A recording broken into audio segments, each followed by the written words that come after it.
Pejgamberi sallallahu alaihi wasallam dëgjoi një burr duke bërë dua në namazin e tij. Por ai nuk dërgoi selavate mbi pejgamberin sallallahu alaihi wasallam, atëherë pejgamberi sallallahu alaihi wasallam tha, ky u ngot.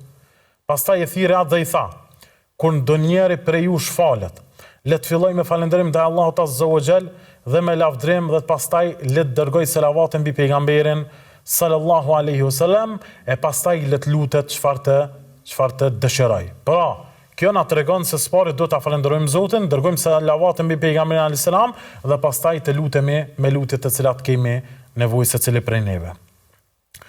Prej edukatave të lutjes ose prej edukatës së lutjes është që lutësi të jetë i vendosur në kërkesën e tij. Pra, të jetë objektiv, por edhe të kërkoj shumë Allahut azza wa xal për nëse është i semur që ta shëroj Allah azza wa xal të kërkoj ditë e natë, nëse dëshiron më bëj hafiz i Kuranit të kërkoj Zotit ditë e natë, nëse dëshiron të shtoj rrezikun e tij të kërkoj Zotit ditë e natë, nëse dëshiron të martohet të kërkoj Zotit ditë e natë, nëse dëshiron të bëhet i devotshëm të kërkoj Allahut azza wa xal ditë e natë dhe të mos lodhet duke i kërkuar Allahut subhanahu wa taala. Pejgamberi sallallahu alaihi wasallam ka thënë, kur ndonjëri prej jush bën dua, le të jetë i vendosur në kërkesën e tij dhe të mos thot, o Allah, nëse dëshiron me jap, sepse askush nuk mund ta detyroj Allahun. Pra, le të jetë i vendosur në kërkesën e tij dhe të mos alej këtë në dëshirën dhe në vullnetin e Allahut azza wa xal, o Allah, nëse dëshiron japum. Ju thuaj, o Allah, ma jap rizikun, o Allah, ma mundso martesën, o Allah, më bëj hafiz të Kuranit. Pra, të jetë kërkesa e qartë dhe të jetë gjithmonë pra kërkesë e palodhshme.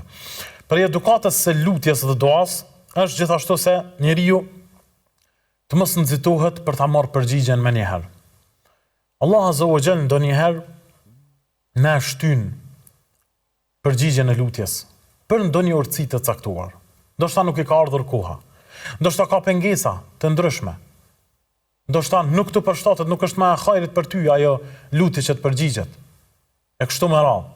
Andaj të mos nxitojmë që ta presim përgjigjen më njëherë. Pejgamberi sallallahu alaihi wasallam ka thënë, duasë ndonjërit për jush i përgjigjet Allahu azza wa xal, përderisa ai nuk nxiton duke thënë, u luta, por nuk mu pranua duaja.